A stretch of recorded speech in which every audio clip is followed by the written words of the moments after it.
சம்மரும் வந்தாச்சு, பலாப்பழ சீசனும் வந்தாச்சு. சம்மர்ல ஐஸ்கிரீம் சாப்பிடுவீங்க, ஆனா பலாப்பழம் சாப்பிட மாட்டீங்கன்னா, இந்த ஒரு ரெசிபியை ட்ரை பண்ணி பாருங்க.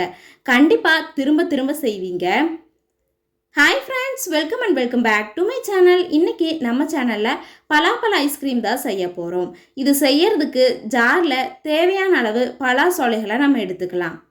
எடுத்து வச்ச பலாசோலைகளை நல்லா நைஸாக நான் இப்போ வீடியோவில் காமிக்கிற மாதிரி அடித்து எடுத்துகிட்டு வந்துடலாம். இதில் கட்டிகள் எதுவும் இருக்கக்கூடாது. ஐஸ்கிரீம்ங்கிறதுனால நல்லா நைஸாக தான் இருக்கணும்.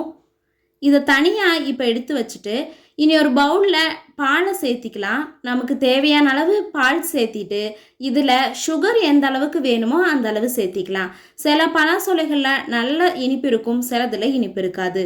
இனிப்புக்கு தகுந்த மாதிரி சர்க்கரை சேர்த்திட்டு இது கூடவே கொஞ்சமாக கார்ன்ஃப்ளவர் சேர்த்திக்கலாம்.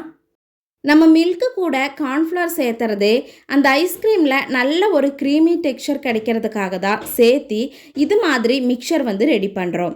இந்த கார்ன்ஃப்ளவரை நம்ம மில்கில் சேர்த்தும் போது நல்ல ஒரு க்ரீமி டெக்ஸ்சர் கிடைக்கும்.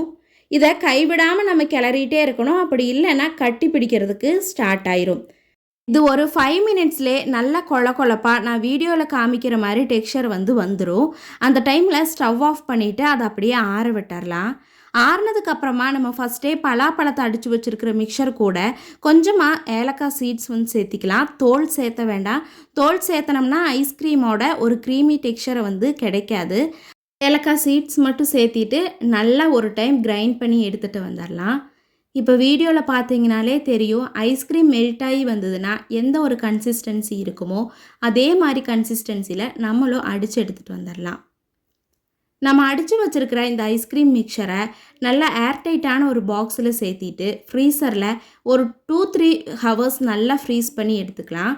எங்கிட்ட ஏர்டைட்டான பாக்ஸ் இல்லாதனால சாதா நம்ம யூஸ் பண்ணுற டிஃபன் பாக்ஸில் தான் சேர்த்திருக்கிறேன். 2-3 ஹவர்ஸ்க்கு அப்புறம் ஃப்ரீசர்லேருந்து வெளியே எடுத்துகிட்டு செகண்ட் டைமும் நல்லா ஜாரில் அடிச்சுட்டு இதே மாதிரி பாக்ஸில் சேர்த்தி ஃப்ரீசரில் ஒரு 8 ஹவர்ஸ்க்கு ஃப்ரீஸ் பண்ணி எடுத்தோம்னா சூப்பரான பலாப்பழ ஐஸ்கிரீம் ரெடி ஆயிரும்.